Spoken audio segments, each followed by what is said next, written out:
Selamat datang kembali di kuliah struktur data dan algoritma.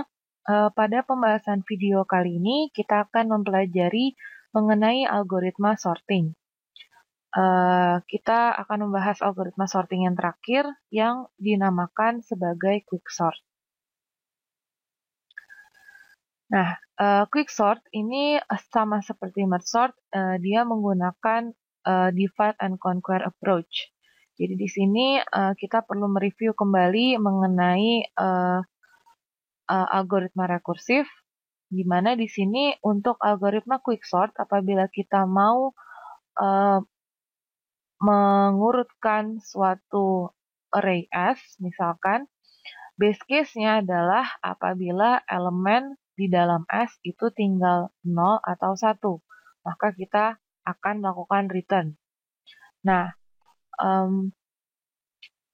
kasus rekursifnya adalah kita bisa pilih sembarang elemen V yang merupakan elemen dari S yang kita sebut sebagai pivot. Nah, pivot ini akan kita gunakan untuk membagi data S ke dalam dua jenis data. Nah, kita akan bagi ke dalam dua bagian, yaitu bagian L, bagian left, di mana elemen-elemennya ini adalah elemen-elemen dari S yang lebih kecil daripada pivot. Dan kita juga punya bagian R, yaitu bagian right, di mana elemen-elemennya merupakan elemen S yang lebih besar daripada pivot. Nah, kalau sudah selesai, kita bisa mengembalikan nilai quicksort L diikuti dengan pivot dan diikuti dengan quicksort R. Oke, jadi apabila kita lihat di sini, misalkan kita punya sekumpulan data yang urutannya masih acak. Kita bisa pilih satu elemen sebagai pivot. Misalkan di sini kita pilih elemen 40. Lalu, berdasarkan pivot, kita akan membagi dua elemen tersebut. Yang pertama adalah elemen-elemen yang lebih kecil daripada pivot. Yang kedua adalah elemen-elemen yang lebih besar dari pivot. Nah, lalu secara rekursif, di kedua bagian ini, bagian left dan bagian right, kita lakukan hal yang serupa. Jadi di bagian left, kita bagi dua, sebelumnya kita pilih pivotnya dulu, lalu kita bagi dua berdasarkan pivot, bagian right juga demikian. Nah, pembagiannya ini akan selesai ketika mencapai base case, yaitu elemen tinggal 1 atau 0, sehingga kita tidak bisa membagi lagi. Nah, kalau sudah selesai, kita bisa langsung menggabungkan antara bagian left dengan pivot dan diikuti dengan bagian right.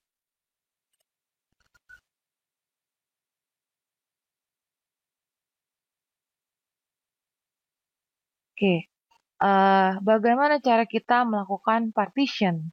Jadi, untuk algoritma quicksort, yang perlu diperhatikan adalah bagaimana cara kita melakukan partisi. Karena apabila kita sudah bisa melakukan partisi sampai ke base case, yang perlu kita lakukan hanyalah mengembalikan nilai dari bagian left diikuti bagian pivot dan bagian right. Seharusnya hasil akhirnya akan menjadi suatu kesatuan yang sudah terurut. Nah, di sini untuk algoritma quicksort ada berbagai macam algoritma untuk melakukan partition pada array. Nah, di perkuliahan ini akan dibahas dua macam partition. Kalau Anda melihat di literatur lainnya, mungkin Anda akan menemukan beberapa algoritma partisi yang lain. Nah, untuk algoritma yang pertama, misalkan kita memiliki sebuah array of integer, kita bisa memilih satu elemen sebagai pivot, ya. Misalkan di sini kita pilih elemen pertama, yaitu 40 sebagai pivot. Lalu kita punya dua buah indeks, yaitu indeks left dan indeks right. Left akan menunjuk ke elemen pertama, dan right akan menunjuk elemen kedua. Nah, yang dilakukan di sini adalah kita membandingkan elemen left dan elemen right. Apabila elemen left itu lebih besar daripada elemen right, maka kita tukar. Jadi di sini 4 akan pindah ke posisi 0, 40 pindah ke posisi paling akhir. Nah, setelah itu index left kita increment, sekarang menunjuk ke elemen 2, dan dibandingkan lagi dengan 40. Karena 2 masih lebih kecil dari 40, maka tetap di posisi semula. Lalu kita increment lagi, 1 menunjuk ke, sekarang left menunjuk ke 1, bandingkan dengan 40, urutannya sudah benar, lalu left akan menuju ke 43. Nah, ketika left menunjuk ke 43, right menunjuk ke 40, karena 43 lebih besar dari 40, maka 43 dan 40 kita tukar.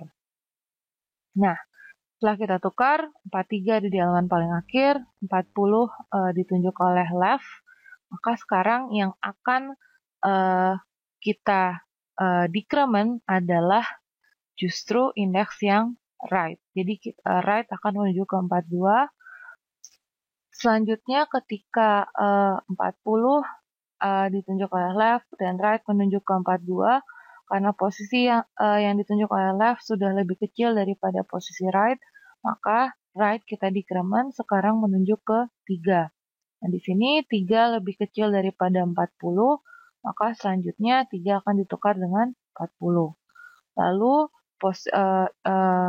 indeks left akan kita increment dibandingkan dengan 40, lalu karena sudah tepat pada letaknya, maka left akan berjalan ke 65. 65 dibandingkan lagi dengan 40, karena 65 lebih besar, maka ditukar. Nah, yang dilakukan pada partisi terus-menerus seperti itu sampai akhirnya index left akan sama dengan index right, atau index left melebihi index right. Nah, kalau sudah hasil akhirnya harusnya semua elemen yang ada di sebelum pivot adalah elemen-elemen yang lebih kecil daripada pivot. Dan elemen-elemen yang letaknya setelah pivot harusnya adalah elemen-elemen yang lebih besar daripada pivot.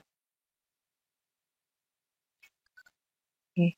Kalau kita lihat di sini secara keseluruhan, misalkan kita punya sekumpulan data, array of integer, kita lakukan partisi sehingga hasilnya tadi pivot akan berada di tengah-tengah antara elemen yang lebih kecil dari pivot dan elemen yang lebih besar dari pivot. Selanjutnya, di masing-masing bagian ini, bagian kiri dan bagian kanan dilakukan hal yang serupa. Sehingga di bagian kiri, kita punya 4 sebagai pivot, di bagian kanan kita punya 58 sebagai pivot. Nah, di bagian kiri kita bagi 2 lagi elemen-elemennya. Di sini menjadi kebetulan sekali di sini elemen-elemen di bagian kiri semuanya lebih kecil dari 4, sehingga pembagiannya menjadi seperti ini. Di bagian kanan pivot tidak ada elemen sama sekali. Lalu untuk 58 akan dibagi 2 menjadi 43, 42, dan 65. Nah, seterusnya di sini di bagian kiri yang berwarna biru tua dibagi lagi. Pivotnya sekarang adalah 0, yang di sini adalah 43 dan 65. Nah, 0 akan menjadi pivot dan dia akan membagi elemen-elemen menjadi minus 1 dan 1332. Nah, di sini minus 1 akan mencapai base case karena ketika kita memanggil quick sort lagi untuk minus 1, dia akan melakukan pemeriksaan. Karena elemennya tinggal 1, maka yang dilakukan dia akan mereturn nilai tersebut. Jadi dia akan mereturn minus 1 diikuti dengan pivot dan harusnya diikuti dengan elemen-elemen di sebelah kanan.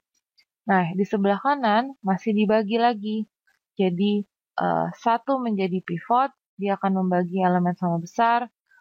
Ternyata 1 ini paling kecil, maka langsung dikembalikan, elemennya tinggal 1. Sisanya akan dibagi lagi, 3 menjadi pivot, dia akan membagi elemen-elemen menjadi 2, 3, lalu di sini 2 menjadi pivot, tinggal 1, lalu tinggal di return. Setelah itu 3 menjadi pivot di sini. Di sini di bagian kanan 43 dan 65. 43 menjadi pivot, dia akan membagi 2, 42, dan elemen setelah yang lebih besar dari pivot tidak ada, maka 42 langsung dikembalikan, diikuti pivot. Di sini dia akan kembali ke pemanggilan rekursif sebelumnya.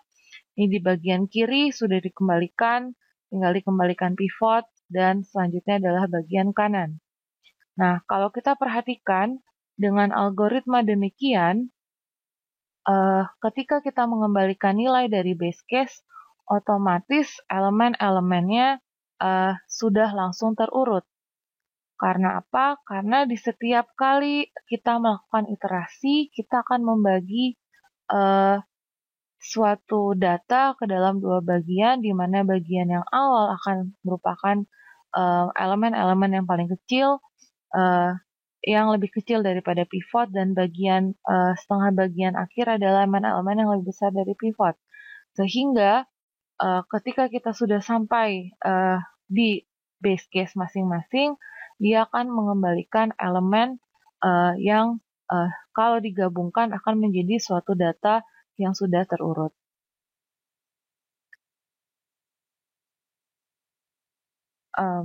Lalu kita akan lihat untuk algoritma kedua. Jadi ini salah satu cara lain untuk membagi elemen-elemen berdasarkan pivot. Misalkan kita memiliki data seperti ini, maka kita bisa mengambil elemen pertama sebagai pivot. Nah, kalau sudah kita buang pivot sementara, jadi pivot kita letakkan di elemen yang paling akhir. Jadi kita tukar 4 dan 40.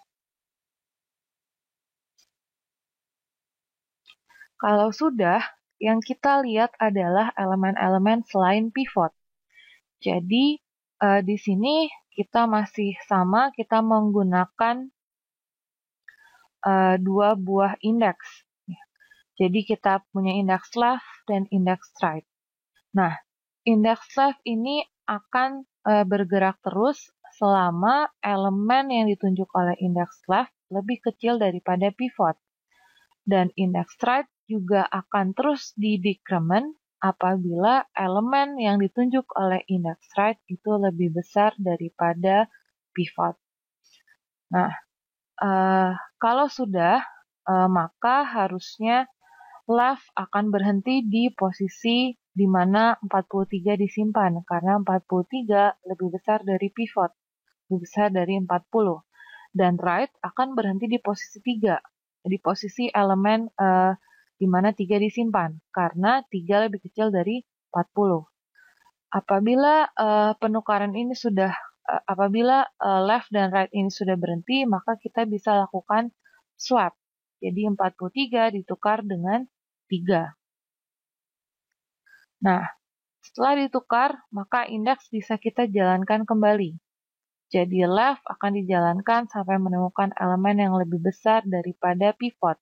Harusnya nanti kita ketemu di ketika 65 ini disimpan. Dan right akan bergerak terus sampai menemukan indeks di mana elemennya lebih kecil daripada pivot, yaitu -1.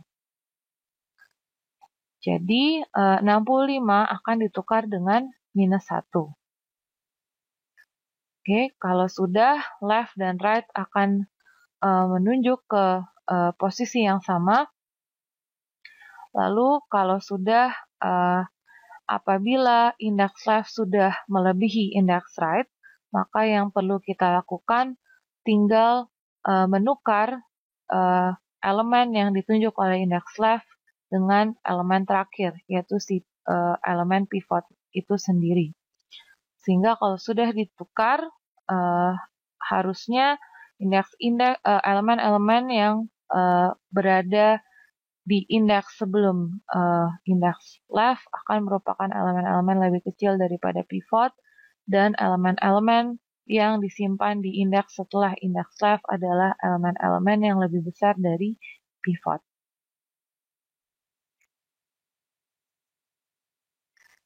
Kalau sudah selesai, maka di bagian left kita lakukan sorting secara kursif, kita lakukan hal yang sama, di bagian right juga demikian.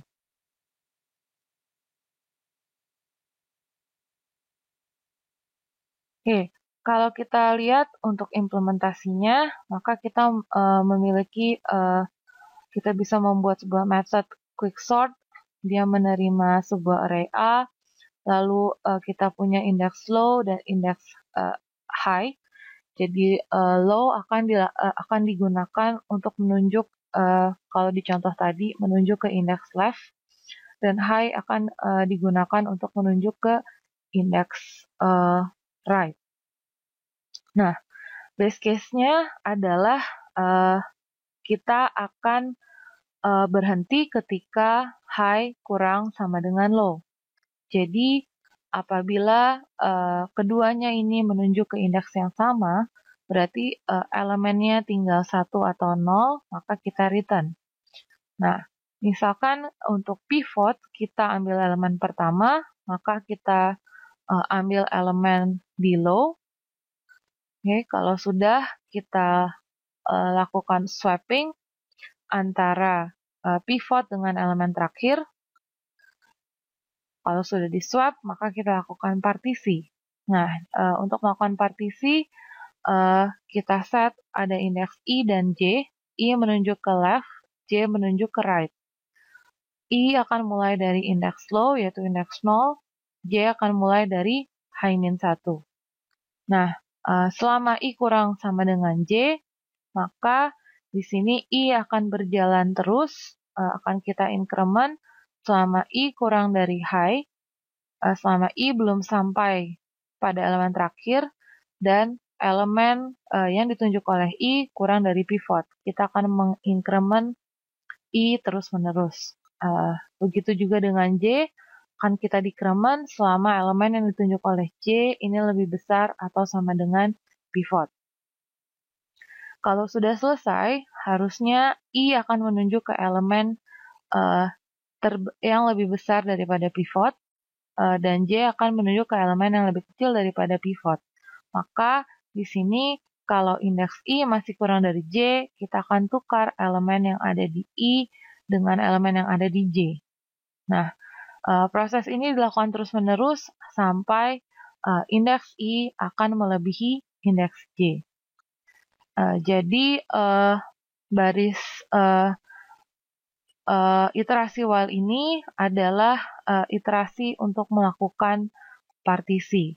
Nah, kalau sudah, maka kita tinggal menukar elemen yang ada di indeks I dengan elemen pivot yang kita simpan tadinya di indeks high.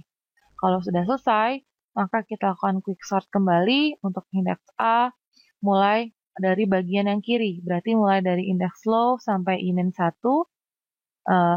Lalu kita lakukan di bagian kanan quicksort untuk array A mulai dari indeks I plus 1 sampai high. Jadi di sini I tidak kita masukkan karena I akan berisi elemen pivot. Selanjutnya kita lihat mengenai analisis dari algoritma quicksort. Untuk melakukan proses partitioning, kita membutuhkan waktu ON. Karena kalau kita lihat di algoritma pertama maupun algoritma kedua, sebenarnya yang kita lakukan adalah kita mengunjungi satu persatu elemennya dengan menggunakan dua buah indeks, indeks left dan indeks right, di mana total data yang kita proses untuk sebuah partitioning itu membutuhkan waktu ON.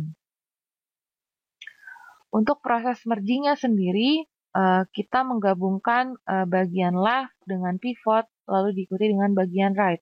Di sini, seperti di contoh, kita lihat bahwa proses merging hanya tinggal menggabungkan bagian kiri dengan pivot dan bagian kanan, sehingga waktu yang dibutuhkan adalah O1. Nah, untuk setiap recursive call-nya sendiri, setiap kali kita melakukan pemanggilan quicksort, sebenarnya ketika kita misalkan kita bagi dua left dan right, maka di bagian left kita panggil quicksort kembali, maka di sana yang dilakukan adalah partitioning kembali.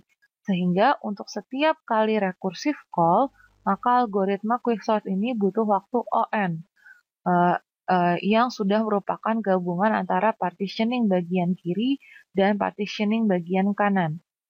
Nah, sekarang pertanyaannya adalah berapa kali recursive call dibutuhkan untuk mensort sebuah array? Nah, kalau kita lihat di contoh sebelumnya, maka berapa kali recursive call diperlukan ini sebenarnya bergantung pada pivot. Sebenarnya untuk pivot yang ideal, kita menginginkan supaya pivot tersebut dapat membagi data menjadi dua bagian yang sama besar. Sehingga berapa kali data perlu dibagi sampai dia menuju ke base case, itu bentuknya akan mirip seperti merge sort, yaitu dia akan membutuhkan log n. Tapi kasus terburuknya adalah ketika kita memiliki data dan kita memilih pivot di mana pivot tersebut merupakan elemen yang paling besar ataupun elemen yang paling kecil dari data tersebut. Jadi kalau kita lihat di contoh sebelumnya, jadi di sini misalkan di sini untuk bagian array kiri ini ketika kita panggil quicksort kembali dengan pivot adalah 4, maka dia hanya membagi data tersebut sebenarnya tidak terbagi karena semua elemen itu lebih kecil daripada pivot. Sehingga kalau kasusnya setiap kali kita melakukan partitioning di mana pivot yang kita pilih selalu elemen yang terbesar ataupun elemen yang terkecil, pembagiannya tidak akan menjadi sama rata. Bahkan pembagiannya menjadi jumlah data dikurang 1, yaitu pivot itu tersendiri. Sehingga recursive call-nya bisa worst case-nya adalah sebanyak ON, bukan lagi O log N. Karena sebagai contoh, misalkan kita bayangkan kita memiliki sekumpulan data di mana data tersebut terurut dari kecil ke besar, lalu kita selalu mengambil elemen pertama sebagai pivot. Maka otomatis ketika kita melakukan partitioning, elemen sisanya akan selalu ada di bagian kedua dari pivot. Elemen selain pivot, semua elemen akan menjadi elemen di sebelah kanan. Sehingga kita perlu melakukan partitioning sebanyak elemen yang ada di data tersebut. Sehingga untuk worst case dari quicksort ini adalah kalau recursive call-nya butuh waktu ON. Jadi kita bisa lihat di sini pivot berperan sangat penting. Dia bisa menjadikan kasusnya menjadi base case, yaitu ON log n, apabila pivot bisa membagi data menjadi dua bagian yang sama besar, ataupun dia bisa membuat algoritma ini ke dalam kasus worst case, yaitu recursive call-nya sebanyak ON, sehingga waktunya adalah ON dikali setiap recursive call dia butuh waktu ON juga, menjadi ON kuadrat. Nah, bagaimana cara kita bisa memilih pivot? Pivot yang ideal adalah kalau kita bisa mengambil elemen yang merupakan median dari data. Namun hal ini sulit dilakukan. Karena mau tidak mau kalau kita mau cari median, kita harus mencari elemen tengah terlebih dahulu. Nah, ada beberapa pilihan untuk memilih pivot. Bisa kita pilih elemen yang pertama, seperti di contoh tadi, elemen terakhir, elemen di tengah-tengah, ataupun median dari ketiga elemen tersebut. Jadi kita telah membahas 6 buah algoritma sorting. bubble sort, insertion sort, selection sort, shell sort, merge sort, dan quick sort.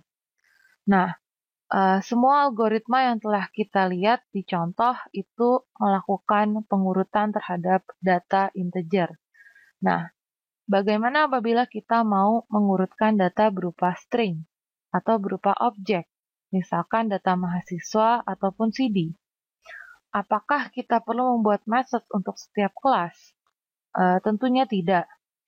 Jadi, agar objek itu bisa di-sort seperti telah dibahas di video pembahasan topik sorting yang pertama, kita harus membuat objek yang ingin kita urutkan itu agar objek tersebut bisa dibandingkan. Jadi kita salah satu solusinya kita bisa menggunakan objek yang bersifat comparable. Jadi kita bisa saja objek yang mau kita urutkan kita buat supaya kelas dari objek tersebut mengextend sifat generik dari comparable supaya dia bisa dibandingkan. Jadi kita bisa mengimplementasikan method compare to di dalam kelas objek yang ingin kita urutkan. Jadi kalau kita ulang kembali, kalau kita membuat sebuah kelas yang mengextend comparable, kita perlu membuatkan method compare to-nya, lalu di dalam compare to ini tentunya dia akan mengembalikan sebuah integer, di mana kalau integernya bernilai kurang dari 0, maka objek this yang memanggil method compare to artinya dia lebih kecil dari parameter yang dikirimkan, parameter objek yang dikirimkan. Kalau 0 berarti objek this sama dengan parameter OB. Kalau lebih besar dari 0, maka objek this itu secara objek lebih besar daripada parameter OB. Demikian pembahasan kita mengenai algoritma pengurutan. Kita telah membahas 6 buah algoritma pengurutan, di mana di masing-masing pembahasan kita sudah melihat ide, lalu contoh eksekusi, dan juga contoh implementasinya. Pada dasarnya, dalam prakteknya kita bisa menggunakan method sorting yang disediakan oleh Java API, tapi sekali lagi kita perlu mengetahui bagaimana sebenarnya algoritma-algoritma sorting ini bisa diimplementasikan dan juga bagaimana idenya dijalankan.